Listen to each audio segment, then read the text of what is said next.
शुभ प्रभात प्यारे बच्चों। आज के इस वीडियो में आप सभी का स्वागत है। आशा करती हूँ आप सभी अपने परिवार के साथ स्वस्थ हैं, सुरक्षित हैं और खुश होकर अपनी पढ़ाई कर रहे हैं। प्यारे बच्चों, आज हम हमारी हिंदी की कार्यपत्रिका 98 का हल करने वाले हैं। 98 को हिंदी में हम 98 कहते हैं और 98 कैसे लिखा है इसको आप ध्यान से देख सकते हैं। साथ में वर्कशीट को ही हम हिंदी में कार्यपत्रिका कहते हैं। आज की हमारी कार्यपत्रिका हमारे पाठ मन के भोले भाले बादल से संबंधित है। कार्यपत्रिका के प्रश्नों को हल करने से पहले आपको अपनी हिंदी की कॉपी में ऊपर दी गई सभी जानकारियां सिर्फ और सिर्फ हिंदी में लिखनी है। सबसे ऊपर आप लिखेंगे हिंदी कार्यपत्रिका, क्रम संख्या 98, दिनांक हमारा है 2/11/2020 यानी 2 नवंबर 2020। कक्षा आपकी 4 है और 4 के आगे जो भी आपका सेक्शन है ABC उसकी जगह पर आप लिखेंगे A अगर सेक्शन है तो अ लिखेंगे, B सेक्शन है तो ब लिखेंगे, C सेक्शन है तो स लिखेंगे। पाठ्य पुस्तक आपकी रिमझिम है। पाठ हमारा मन के भोले भाले बादल है। विद्यार्थी का नाम यहाँ पर आपको अपना नाम लिखना है। शिक्षक या शिक्षिका का नाम यहाँ पर आपको अपनी हिंदी की अध्यापिका या हिंदी के अध्यापक का नाम लिखना है। ये सभी जानकारी आपको हिंदी की कॉपी में सबसे ऊपर लिखनी है। उसके बाद आपने अपनी कार्यपत्रिका के प्रश्नों को हल करना है। आइए हल करते हैं आज की हमारी हिंदी की कार्यपत्रिका। प्यारे बच्चों, आपने पाठ में पर्यायवाची शब्दों के बारे में पढ़ा था। आज हम इन शब्दों का कुछ और अभ्यास करेंगे। सबसे पहला प्रश्न है, मन के भोले भाले बादल कविता में बादल के आकार को किस किस के समान बताया गया है। प्यारे बच्चों, हमने अपनी कविता पढ़ी है मन के भोले भाले बादल और पूरी कविता में आपसे पूछा गया है कि बादल का आकार कैसा कैसा दिखाई देता है। आइए हमारी कविता को एक बार दोबारा से देख लेते हैं और हमारी कविता मन के भोले भाले बादल में दूसरा जो पद्यांश है उसको ध्यान से पढ़िए। कुछ जोकर से तोंद फुलाए, कुछ हाथी से सूंड उठाए, कुछ ऊंटों से कुबड़ वाले, कुछ परियों से पंख लगाए।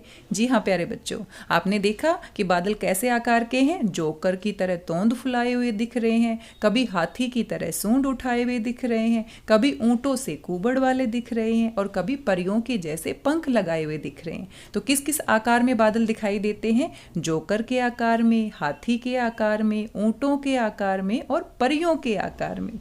तो यही आपके प्रश्न का उत्तर है। मन के भोले भाले बादल कविता में बादल के आकार को किस किस के समान बताया गया है। तो हमारा उत्तर क्या होगा? जोकर के समान, हाथी के समान, ऊंट के समान और परी के समान। हमारा दूसरा प्रश्न है, बादलों को तूफानी क्यों कहा गया है?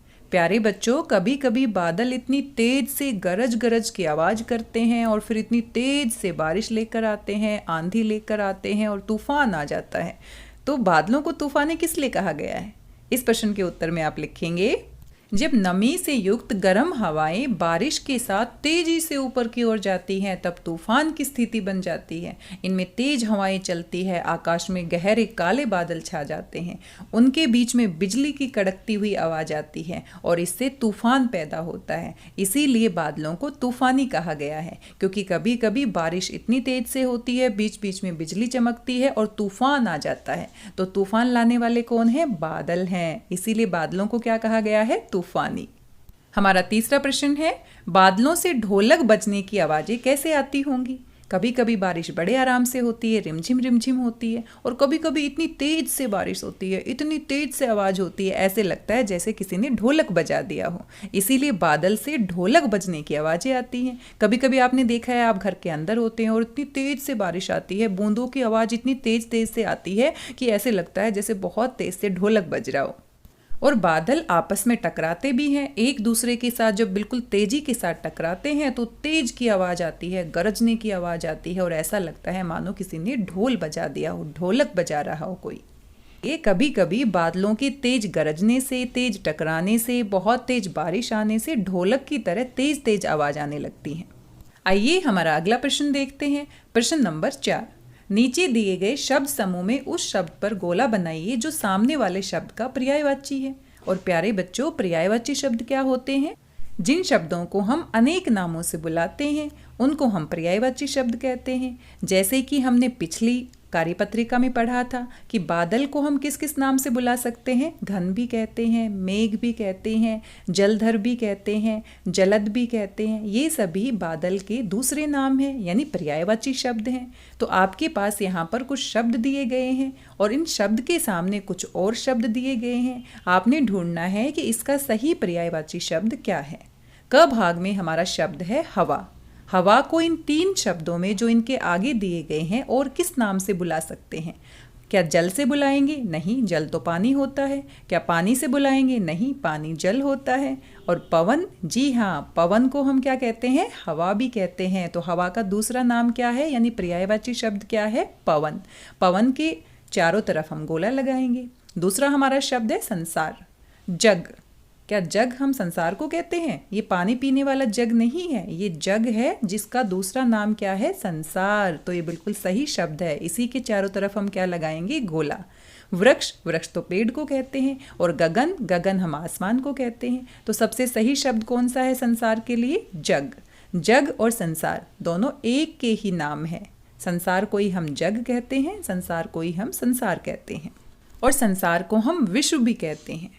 तीसरा हमारा शब्द है शेर। शेर के लिए हम कौन सा नाम प्रयोग कर सकते हैं? वानर नहीं, वानर तो बंदर को कहते हैं। मृग, मृग हम हिरण को कहते हैं। वनराज, वनराज यानी वन का राजा, जंगल का राजा। और आप सभी को पता है जंगल का राजा कौन होता है? शेर। तो वनराज किसका पर्यायवाची शब्द है? शेर का। इसके चारों तरफ क्या लगाएंगे? गोला। अगला हमारा शब्द है औरत। औरत को हम क्या क्या कह सकते हैं? महिला, बिल्कुल सही। पिछली कार्यपत्रिका में हमने ये पढ़ा था कि औरत को हम किन किन नामों से बुला सकते हैं। महिला हम कह सकते हैं, नारी कह सकते हैं, स्त्री कह सकते हैं। तो ये सही है और इसी के आगे हम क्या लगाएंगे? गोला। पत्नी, पत्नी किसी की पत्नी होती है। माता, माता किसी की माता होती है। लेकिन औरत को तो हम माता नहीं कहेंगे। माता तो आपकी माता जो आपकी मम्मी है वही होगी। पत्नी किसी की पत्नी होती है। लेकिन औरत, औरत तो कोई भी हो सकती है, यानी कोई भी महिला हो सकती है। तो महिला इसका क्या है? पर्यायवाची शब्द है। आइए अगला प्रश्न देखते हैं। प्रश्न नंबर 5। बच्चों, पिछली कार्यपत्रिका में आपने यह भी जाना कि किसी व्यक्ति, वस्तु, जीव, स्थान या भाव के नाम को संज्ञा कहते हैं। शब्द जाल में छिपे संज्ञा शब्दों को ढूंढकर उन्हें तालिका में लिखिए। तालिका हम किसको कहते हैं? टेबल को। टेबल को हम तालिका कहते हैं। और ये आपके पास एक पहेली दी गई है। इनमें से आपने कुछ ऐसे शब्दों को ढूंढना है जो संज्ञा शब्द हैं। और संज्ञा क्या होता है? किसी भी व्यक्ति का, जीव का, वस्तु का, स्थान का या भाव का जो नाम होता है उसी को हम क्या कहते हैं? संज्ञा। और संज्ञा को हम नाम वाले शब्द भी कहते हैं। पिछली कार्यपत्रिका में हमने जाना था। इन शब्दों को अपने वाक्यों में प्रयोग भी कीजिए। पहले आपको शब्द ढूंढना है। शब्द ढूंढने के बाद उस शब्द का प्रयोग करके एक वाक्य भी बनाना है। आइए हल करते हैं अपनी पहेली को। आप भी मेरे साथ साथ कीजिएगा। एक शब्द आपको पहले ही ढूंढ कर दिया गया है, ढोलक। और ढोलक से हम क्या बना सकते हैं? ढोलक बहुत तेज से बजता है। ये मैंने वाक्य बना दिया। लेकिन आप अपने मन से कोई दूसरा वाक्य बना के जरूर लिखिए। चलिए दूसरा शब्द ढूंढते हैं। और मुझे दूसरा शब्द मिल गया है आसमान। आसमान का प्रयोग करके आपको एक वाक्य बनाना है। मैं आपको वाक्य बना देती हूँ। आसमान नीले रंग का है। आप एक नया वाक्य बनाइए। दूसरा शब्द ढूंढते हैं नदी। नदी का पानी बहुत शीतल है। आप एक और वाक्य बना सकते हैं इससे। आगे मुझे मिल गया है फल। फल बहुत मीठे हैं। ये मैंने वाक्य बना दिया। आप अपना नया वाक्य बनाइए इसकी सहायता से। एक और शब्द हमें मिल गया है नल। और नल का प्रयोग करके हमें एक वाक्य बनाना है। हमें नल को हमेशा बंद करके रखना चाहिए। ये मैंने वाक्य बना दिया। आप एक नया वाक्य बना सकते हैं। और एक और शब्द मुझे मिल गया है बादल। बादल तूफान लाते हैं। आप अपना नया वाक्य बना सकते हैं। और इस वर्ग पहेली को ध्यान से देखिए। अगर कोई और नया शब्द आपको मिलता है उसको भी ढूंढकर आप अपनी कॉपी में लिखिए और उसकी सहायता से एक वाक्य बनाइए। हमारी कार्यपत्रिका में कुल 5 प्रश्न थे। इन 5 प्रश्नों को आपने अच्छे से समझना है और अपने हिंदी की कॉपी में हल करना है। हल करने के बाद अपनी कार्यपत्रिका का गृह कार्य मेरे पास भेजना है। बच्चों, क्या आप जानते हैं राष्ट्रीय एकता दिवस कब मनाया जाता है? राष्ट्रीय एकता दिवस प्रतिवर्ष 31 अक्टूबर को मनाया जाता है। हर साल 31 अक्टूबर को हम राष्ट्रीय एकता दिवस मनाते हैं। और 31 अक्टूबर को आपकी इस बार छुट्टी थी, इसीलिए आपको ये जानकारी नहीं मिल सकी। क्या आप जानते हैं ये क्यों मनाया जाता है?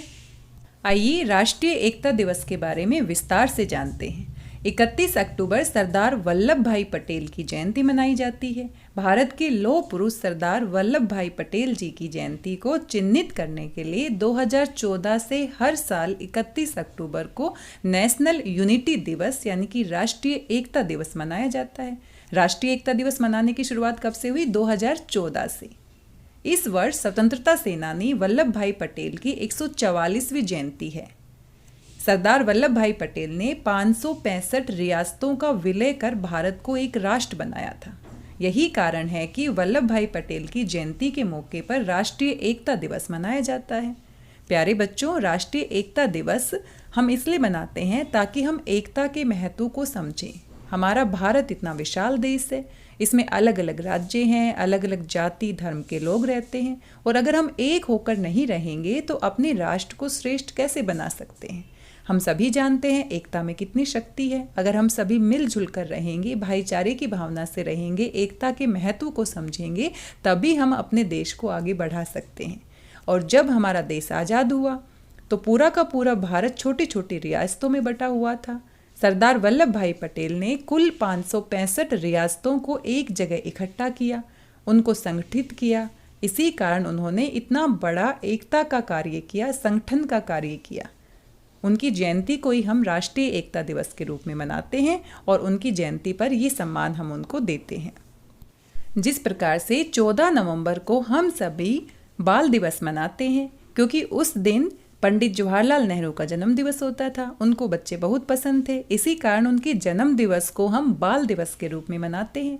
ठीक इसी प्रकार से सरदार वल्लभ भाई पटेल के जन्म दिवस को हम राष्ट्रीय एकता दिवस के रूप में मनाते हैं, क्योंकि उन्होंने हमारे पूरे भारत की बिखरी हुई रियासतों को संगठित करने का कार्य किया था, एकता का कार्य किया था। इसीलिए उनकी जयंती को हम राष्ट्रीय एकता दिवस के रूप में मनाते हैं।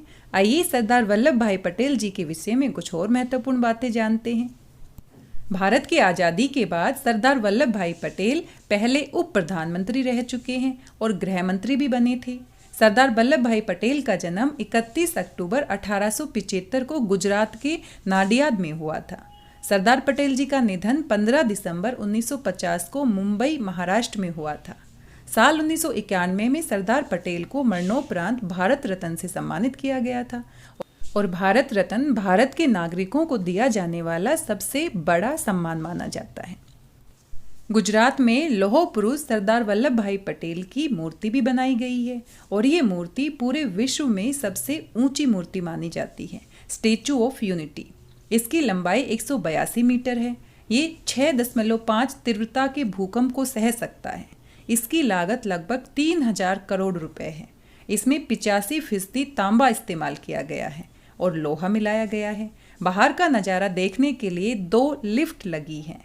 इसे बनाने में 44 महीने का समय लगा है, और ये पूरे विश्व में सबसे ऊंची मूर्ति है, स्टैचू ऑफ यूनिटी। और ये बात हम सभी भारतवासियों के लिए गर्व करने की बात है कि दुनिया के सबसे ऊंचे स्टैचू में स्टैचू ऑफ यूनिटी सबसे पहले नंबर पर आता है, और इसकी ऊंचाई 182 मीटर है। आप यहाँ पर देख सकते हैं स्टैचू ऑफ यूनिटी। और साथ में यहाँ पर आप एकता गीत को भी देख सकते हैं। इसको आपने जरूर गुनगुनाया होगा, जरूर आपने सुना होगा। हिंद देश के निवासी सभी जन एक हैं। इस पूरे गीत को हम एक साथ गाएंगे। आइए उससे पहले आगे की जानकारी देख लेते हैं। शिक्षक शिक्षिका के लिए अनुदेश, बच्चों के साथ गतिविधि के बारे में आवश्यकता अनुसार बात करें, तो हम बातचीत कर रहे हैं। अभिभावकों के लिए सुझाव, यानी आपके माता पिता के लिए सुझाव दिए गए हैं। आप ये कार्यपत्रिका अपने माता पिता को जरूर दिखाएं। बच्चों को बताएं कि राष्ट्रीय एकता दिवस सरदार वल्लभ भाई पटेल की जयंती पर मनाया जाता है। वे भारत के प्रथम उप प्रधानमंत्री थे। उन्हें लौह पुरुष के नाम से भी जाना जाता है। स्वतंत्रता के पश्चात 562 देशी रियासतों के एकीकरण का श्रेय उनको जाता है। आज़ादी के बाद 562 अलग अलग देशी रियासतों को एक करने का कार्य उन्होंने किया था, और इसी कारण से उनकी जयंती को हम राष्ट्रीय एकता दिवस के रूप में मनाते हैं। एकता में ही श्रेष्ठता है, एकता में ही शक्ति है। एक भारत श्रेष्ठ भारत। और कोविड-19 को हमें कैसे हराना है? पानी और साबुन से मिलकर हमें हाथ धोना है। अपने हाथों को साबुन व पानी से नियमित रूप से धोएं, साफ रखें, स्वच्छ रखें, ताकि किसी प्रकार के रोगाणु और कीटाणु हमें बीमार ना कर सके।